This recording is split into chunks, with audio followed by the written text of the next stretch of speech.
And what's going on, you guys? What is going on? What is going on? This is your boy, Scotty by Nature TV, and we are here for our live review of Love and Hip Hop Atlanta Season 11B, Episode 16.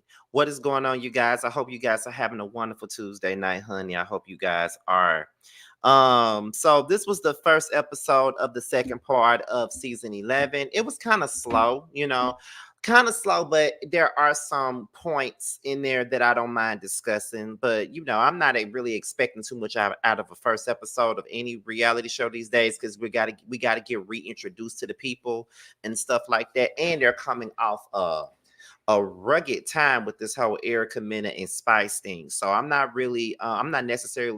wasn't necessarily looking for something explosive, but it was kind of slow, but I got some things that I can, get up out of it. I think it's better than the shows that I have been reviewing over the last couple of months. Catch. Okay. But before we get into the review, you guys, thank you guys for watching. I really appreciate it. It's almost 50 of you guys up in here already. But before we get into the review, let's talk about what we got coming up on the platform. Now, after this live, I need for you guys to be prepared for this live right here, because I will be going live at 11 p.m. Eastern time, straight up on the dot, 11 p.m. Eastern time, to discuss Martell Holt being arrested on DV charges. And y'all know we're going to have us a good time over there. We're going to have a lot to discuss, a lot to talk about, honey. Okay.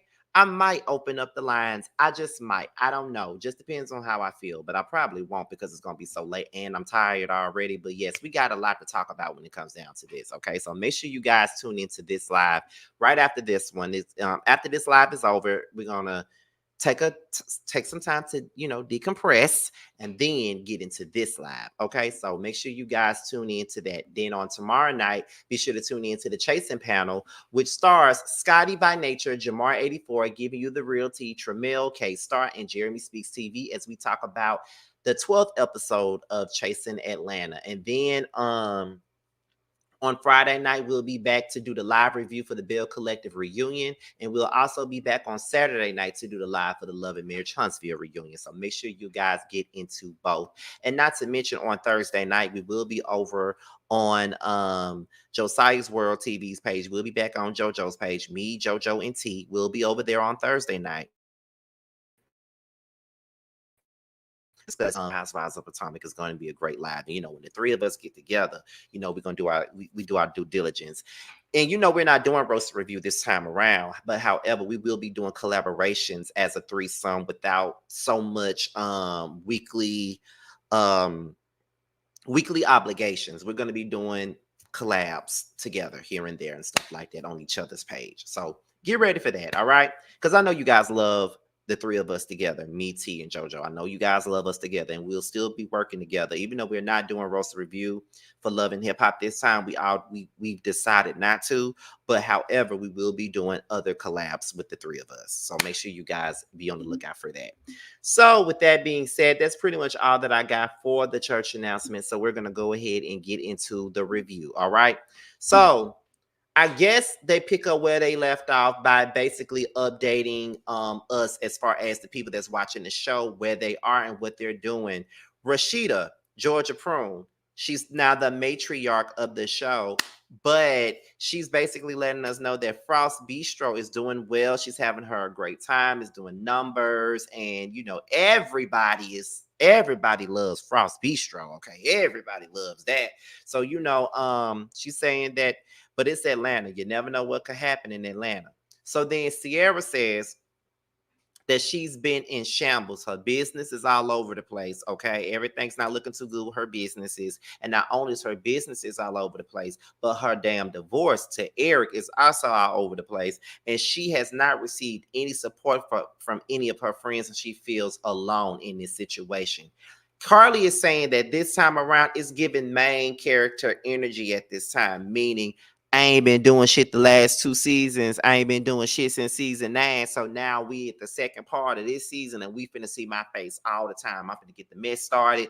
I done got me a little man. Now we really finna see Karlie all over again, when Karlie should be retiring from Love and Hip Hop. Like, girl, going on with Mimi and all that, and Stevie J and everybody else that's not on there. Like, give the new girls a shot. Like, Rasheeda need to go too. Like, just go. Like, get on somewhere, honey. All right. So now we're here, and there is a beach party, you guys. There's a beach party, and we see that Zell Swag and Saucy Santana have arrived, and they are now a couple. And when I first saw Zell on my screen, I'm like, why in the is Zell here? Why is Zell here? Y'all, I do not like Zell. And this is coming from a person that actually enjoyed Zell when he first came on the Love and Hip Hop scene. When he went on his first season of Love and Hip Hop Atlanta, I really enjoyed him at the beginning, but then ultimately I stopped liking him. And he gives Aquarians a bad name. All these people that I don't like on these reality shows are all Aquarius, and I just don't understand why y'all fucking us up. Like, I don't act like y'all. Like, what's going on with that? But yeah, him and Saucy Santana are together. You know, Saucy Santana looking like a big booty ass Ricky Rose. Okay. Um, so apparently Karlie has been working on her music, you know what I mean? And you know, she says that, you know, despite all the naysayers and stuff like that, people thinking that I needed them for a hit record, I decided I'm gonna get into my bag and make a record on my own, and we're gonna have a good time with that record, okay? And we know that Karlie is in her 50s and shit like that. So, you know, she's making her a reggae song, she's performing it for the people, a song that ain't none of us are gonna buy. But at the end of the day, I don't mind her doing her thing. Like, if you want to make a record, you go ahead and make that record and do what you're supposed to do with that motherfucking record. You feel what I'm saying? So I don't mind you doing it and making a record, but you know, it is what it is. Zell has said that he has moved to Atlanta. He loves Atlanta. He's no longer in California.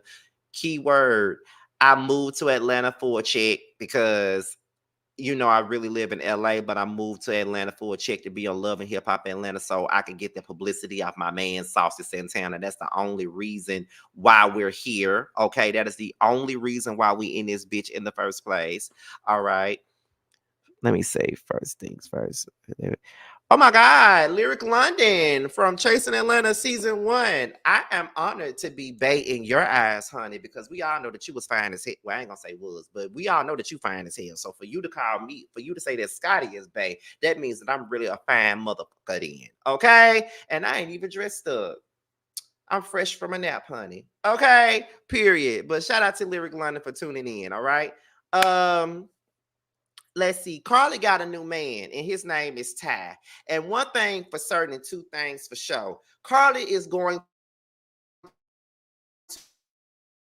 her. It doesn't matter how she gets said man, but Karlie is going to keep a motherfucking man. Okay, and this man look like a shade tree mechanic.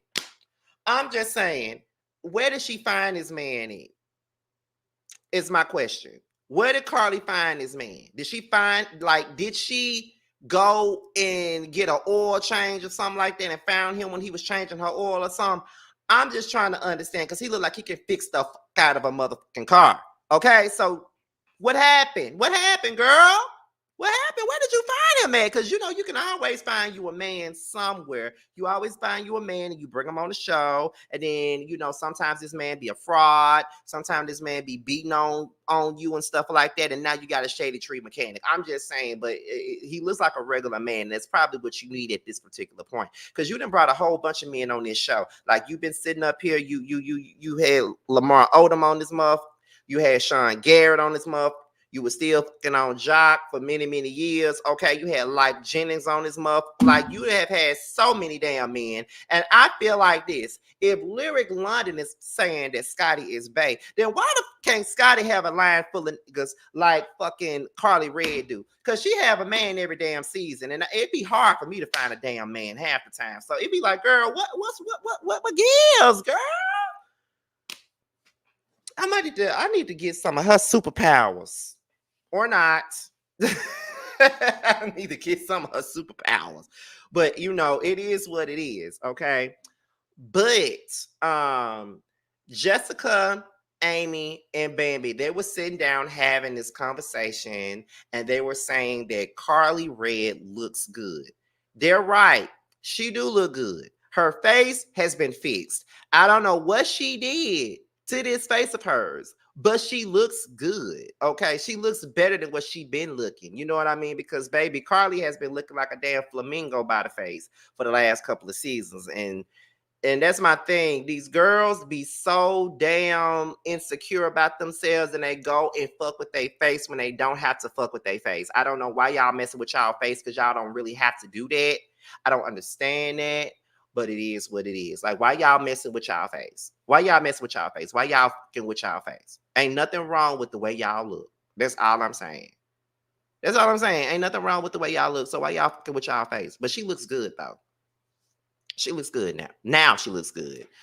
They say she looks better. She seems happier. She got her man, and that's really all that matters at this point. And honestly, that is all that matters. You got you. I hope he a good man though. I hope so. They started talking about Spice and how Spice is doing way too much. You know, she's violent, she's aggressive, and all this other stuff. And honestly, she is violent. And they keep on making excuses for her violent ass behavior, and she needs to fucking stop because she looks like a damn maniac with the shit that she be doing. Um, let's see. Rasheeda brings up the Erica Mena situation. She was like, well, how do y'all feel about Erica calling, Spice a monkey? Like, how do y'all feel about the Erica Mena situation? And I'm like, I hope we're not going to sit up here and talk about this Erica Mena situation when y'all already removed her motherfucking ass from the damn show. She's removed. So we don't need to talk about Erica Mena no more, honestly. She's gone. Okay? She's gone and she should be. So let her die so we don't have to talk about her ass no more. I talked about her enough in September to make quite a good coin off of that. Don't get me wrong. But let her die. We don't need to talk about her ass no more. Karlie said, well, how do you feel about Spice attacking me?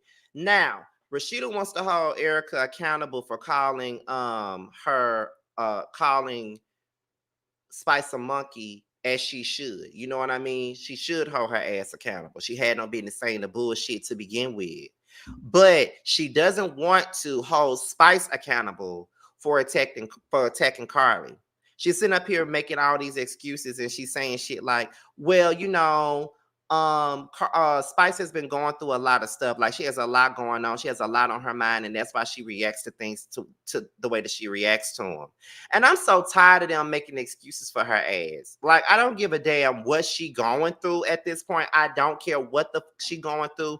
At the end of the day, that don't give her no right to be coming at nobody the way that she be coming at them. And we already know that Karlie can't fight. We know she's not a fighter. So my thing about this is, why are you doing all that? You feel what I'm saying? Like, what is the point? Like, why are you always putting your hands on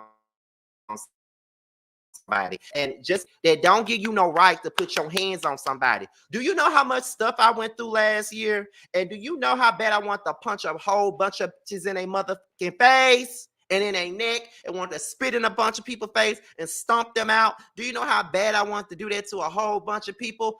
But I didn't. But I didn't. As much as I wanted to, I did not. Okay?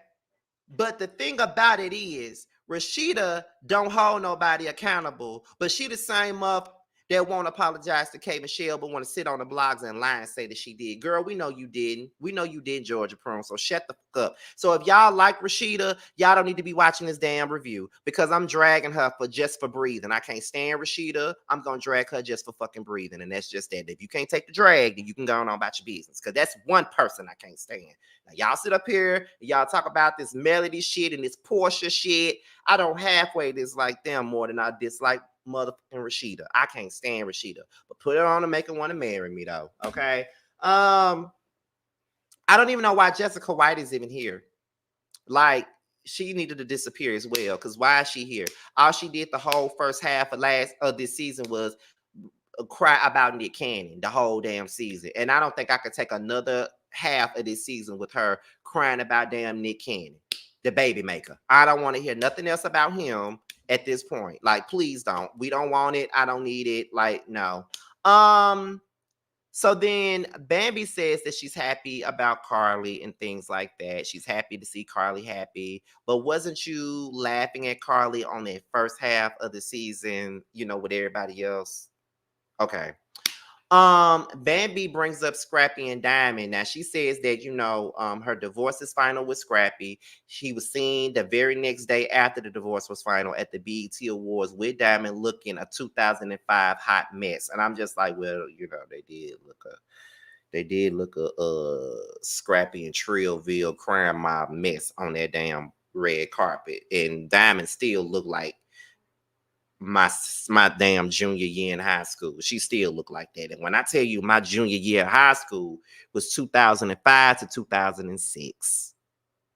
Yeah, junior year in high school. She looks like my junior year of fucking high school. Because your boy graduated in 2007. I know I don't look like I'm 34 years old, but I am. Your boy graduated in 2007. So Crime Mob was like everything throughout my whole time in high school. So yeah, she looked just like my high school years, and I missed them years. God, I missed them years. My baggy jeans, my jabos I used to wear all the time, the South Pole, Aniche, G Unit clothes I used to wear, honey. What was it? What was it? Fat Farm, all that bullshit I used to wear. I used to love me a baggy pair of jabos trying to give off trade, knowing that I was a whole, okay? So, yeah, I miss them days. Walking around here with jabos on, with a bat, with red and black jabos on, a big ass. I wear all them oversized clothes, look like I'm with the franchise boys. Walking around here like this, with my damn Walkman in my hand, listening to Neo, but walking around here dressed up like I'm a whole thug girl. Okay. Anyway, so Bambi says that she's not speaking to Sierra right now. You know, she feels like Sierra's upset with her at this particular point and all that other stuff. So I'm just like, okay, you know. Um, she says that Sierra was attacked on social media in regards to the Safari situation when she set her ass on national TV and told Erica that, you know, that Safari was trying to talk to her on the slick. And she felt like Bambi says that she feels like Sierra is mad with her because she wasn't going crazy with the people in the comments and stuff like that when it happened. But everybody is saying that they want her and Sierra to get past whatever they're going through. So we get into Spice, okay? Spice and Rennie Rucci, okay? They meet up and they're talking about going to anger management. Now, one thing about it and two things for certain. I've never been to anger management, but I have been to therapy and I need to go to that. But therapy has really showed me how to not throw candles at people just because they make me mad. Therapy has given me the option to be like, I disengage. You know, therapy has given me, you know, the option to not pull knives out on people when they make me mad. Off, you know, all of those things. Like, I am much more peaceful at this point and less angry. Like, I am absolutely amazing at this point. That the only thing that I need to go to therapy about is the trauma.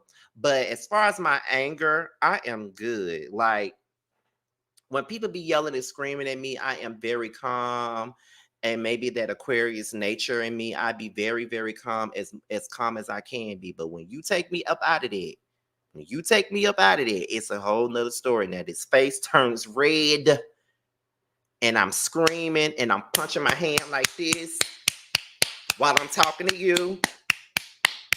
And that voice get real deep. Oh, I'm mad. And when them tears come out, that means I want to fuck you up so bad. I want to fuck you up so bad. But I got people watching me. I got sponsors emailing me. Candy Birds is watching me. There's a possibility that other people will be watching me too. So I can't fuck you up like I want to. That's the type of time I'm on right now. Very, very, very, very zen. All right. Period. Okay. So Shakana said that she needs anger management too. I don't really think that Shakana needs anger management. I just think she needs shut the fuck up management because she don't know when to shut the fuck up. Looking like a damn Teletubby. You know, I'm still mad with her. Y'all know what she did to me, right? I'm still mad with her motherfucking ass for sending her YouTube legal team after me when she made those accusations about T.I. and Tiny. And I went, you know, I did a video about it and sent her legal team, had her legal team sending me emails to not use her damn likeness in my video. Like, girl, shut the fuck up. I'm still mad about that, by the way, but that's another story. Anyway. Scrappy, Mama D, E-Money, and Chaotic. Now, Scrappy has moved to another house. Did he buy it? Did he rent it?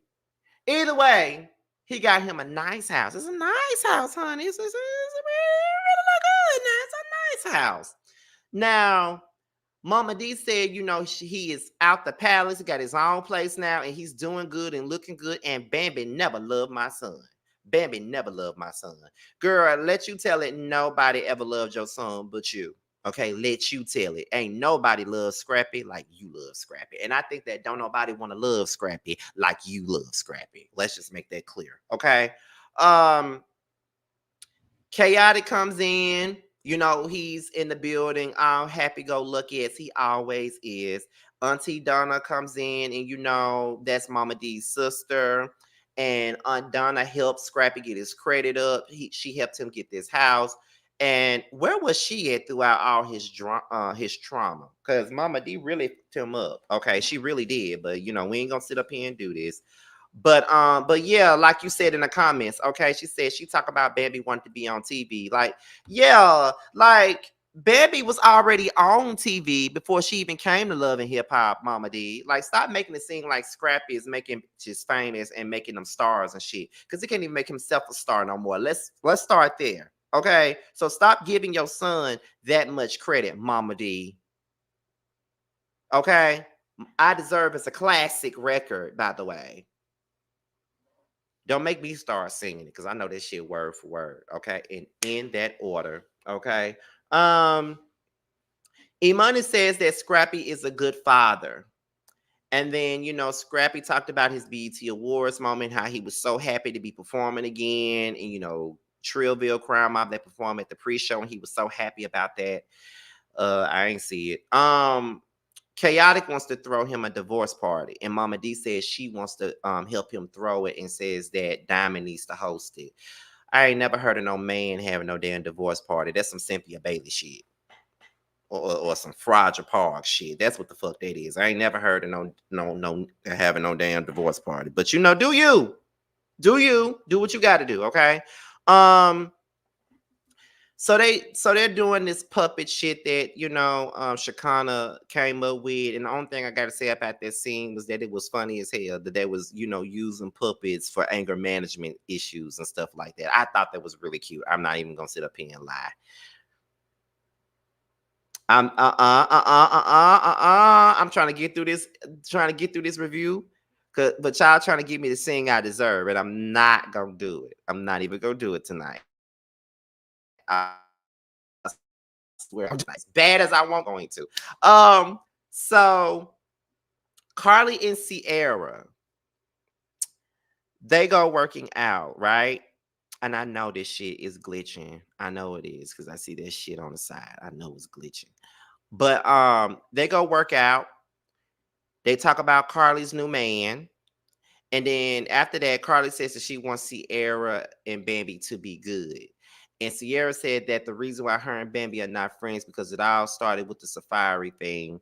And she just felt like she didn't have her back or whatever, Who is Dina Lifestyle? So I say what, honey? So she said that she just felt like Bambi didn't have her back. But she didn't have to be honest though, Sierra, Bambi ain't your friend. Bambi really Erica friend. You Bambi friend. Right. You Bambi friend, but Bambi ain't your friend. She's Erica Mena's friend. And that's on period. That's who friend she is. And that's just the real talk of it. That's just the real shit of it all. That's who friend she really is. That's all I'm saying. So Sierra asks Karlie, can she forgive Spice? You know what I mean? Karlie said that she has to forgive her, but she just doesn't know where the friendship lies. Because at this point, she feels like Spice needs to be held accountable for her actions. And Spice does need to be held accountable for her actions. She acted like a whole bully all that first half of this season. She acted like a complete bully. I was sick of her. And she was doing way too much when it came to Karlie. And I just got to be real about that shit. She was being way too much, doing way too much, acting a damn fool.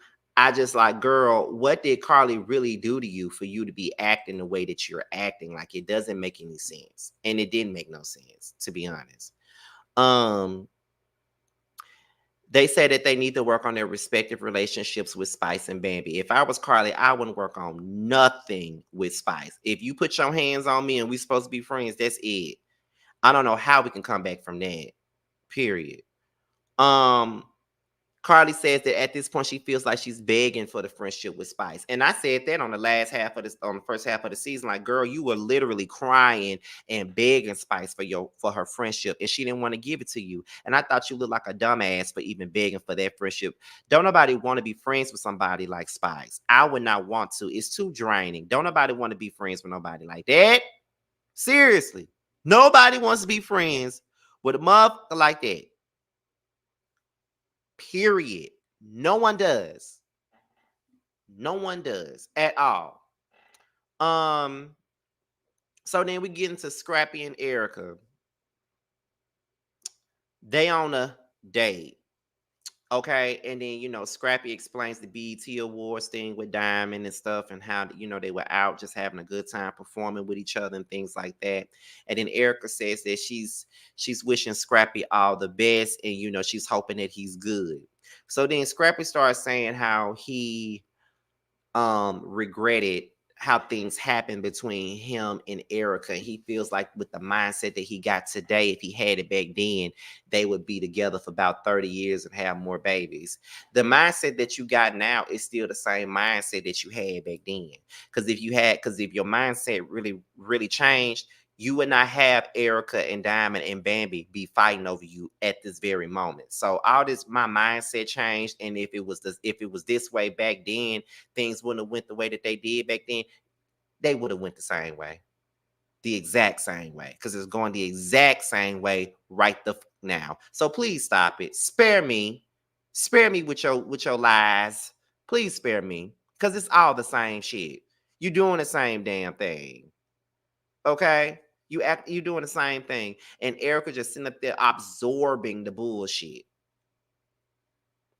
She looked the dumbest out of everybody to me. And I've been saying that the longest, but don't nobody wants no one to call Erica out on her bullshit. If ain't nobody else gonna call her out on her shit, I'm gonna call her out. Erica Dixon looked dumb. Dummica Dixon looks dumb. Frolicking around with Scrappy. Called you a basic baby mama. Tried to get your kids taken from you. Trying to make you look like an unfit mother, and you out here roasting s'mores and steaks with this mother. Like, how dumb do you look and how dumb do you sound? I don't give a damn how pretty you are. You're stupid. There's many pretty stupid ass people in your child. I'm sorry. I know everybody loves Erica Dixon. I'm one of the ones that actually like Erica Dixon. But I'm gonna call her ass out now. I don't give a damn how much I like your ass. Now, the only person who don't get no slander from me is Mary fucking J. Blige. That's who don't ever get no slander. I don't care what she do. She ain't never gonna get no slander from me. Period. Okay. Let me see. That's when Erica said that Scrappy is the reason why she never got married, because when he, proposed to her and said that he wanted to marry her, and he turned around and was still doing some of the same stuff that he was already doing, she just didn't see it as a point to really get married. And he had to take a shot off of that, because she said that the person that she dated after him actually asked her to marry him, and she didn't want to marry him because of the stuff that she had already went through previously. So you went into a relationship, still going into relationships with baggage that you had from Scrappy that you haven't unloaded yet. And that is the problem. See, the thing with me is I'm in like. Y'all know this already. I'm in like at this moment, right? I'm not going to go, and if this in like situation turns into in love situation, I'm not going to bring in my baggage from motherfuckers that I dated before this person. I'm not going to do that. I'm not going to bring it into this next situation, because it's not fair to said person to bring it to them. Like, they didn't do the things that person did to me. You know what I mean? They didn't do those things. So why would I make them pay for another man's mistakes? You know what I mean? And I've had my share of fucked up ass situationships or relationships. I've had those.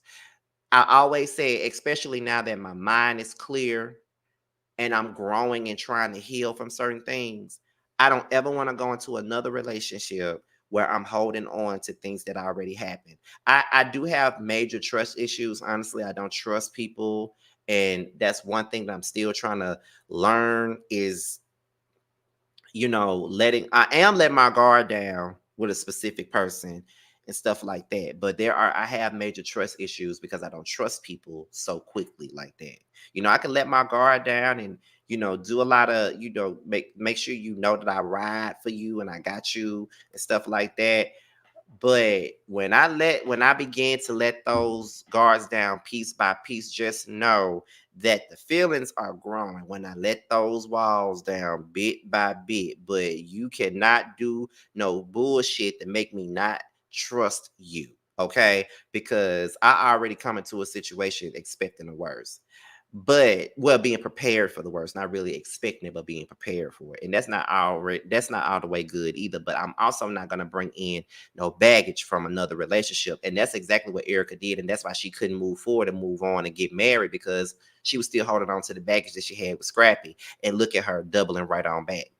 So then it's the anger management boot camp that Spice and Rennie went into. Rennie admitted that she abused herself, not nobody else. Spice says that her brother let her down when her dad died, and she never realized how angry she still was at her brother for not stepping up. Spice says that she was assaulted. Um, she didn't. They bleeped it out, so I really don't know what she really said. Rennie broke down when they asked, "Did you have a close loved one that passed on?" She broke down and she started talking about her mom, and that kind of hit me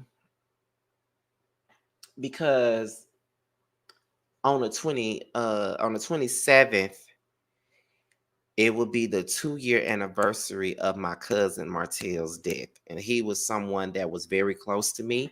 And I'm getting chills up my spine and through my body just by talking about him. Because the thing of it is, I have not healed from that. I'm still I'm still trying to accept the fact that he is gone. And it's so hard because Martell was like my big brother, like I could come to him for anything. And I know that my life became so busy and we did not get to see each other as much as we once did, but I always knew that he was there. And when he died, a lot out of me too. And I'm still not over it. And that watching him in that casket and being a pallbearer and having to watch him go 6 feet under is an image that I would never forget. And it's an image that haunts me so much because I still miss my cousin. Like that was more than a cousin to me. That was like one of my favorite people in the world. That was like my big brother. And I'm also very, very close to his baby brother. You know what I mean? And we had to be together, like me and his baby brother Marsha. We had to be together, because Marsha is not only my cousin, but he's my best friend, my classmate. We grew up together, so we were very close. But as we got older, me and Martell became very close. And when Martell died, me and Marsha had to really grieve together and experience that loss together, and it still fucks me up. And to top it all off, I think next week is the 1-year anniversary of my friend Danita. Today is the 2-year anniversary of my Aunt Bunchy. So January is a very sad month. So it is what it is, though. I didn't mean for this to become a little depressing, but I just got to be honest. I'm always being real with y'all in these reviews. You feel what I'm saying? So I had to. What else happened with that? Let's see. When it came down to a near-death experience, Spice took it hard. She had to scream it out. She had to like let the true feeling be said of what was going on and just, let it all out. That's what she had to do. She had to let it out. And I've never really just had a near-death experience, so I don't know what type of emotion Spice was actually feeling. But whatever she was feeling it. Hands down, she was feeling that shit. And I felt it. I felt it. Every time she screamed, I felt it. So I think I'm gonna end this here. Because that was pretty much the whole episode. And I gave y'all almost 40 minutes. But y'all just I gotta be honest, talking about my cousin really got me going. I think I need to end this now. So I'm gonna go and get myself together. We're going live at 11 p.m. Eastern time to discuss Martell Holt's DV arrest. We will be talking about that. I'm gonna get myself together, get my thoughts together, all that good stuff. But before we go, you know that we gotta pay some bills first. So let's do that. Okay. Make sure you guys support our very own Tramiel. He has a record out now called Long Days. It's available everywhere for purchase and streaming. So make sure you guys support Tramiel if you haven't already. Bando has a song out right now called Bando's Dream. It is now available on Spotify, Apple Music, as well as the YouTube, as well as his other song, DUI. It's also available everywhere as well. So with that being said, you guys, this be your boy Scotty by Nature. Be sure to like, rate, comment, and subscribe to the platform and share this video. And also, all my social media is at the bottom. My Twitter, my Instagram, and my TikTok is all at the bottom of the video. Thanks, you guys, for all the support, and I will see you on the next live. I'll holler at you guys later. Bye, y'all.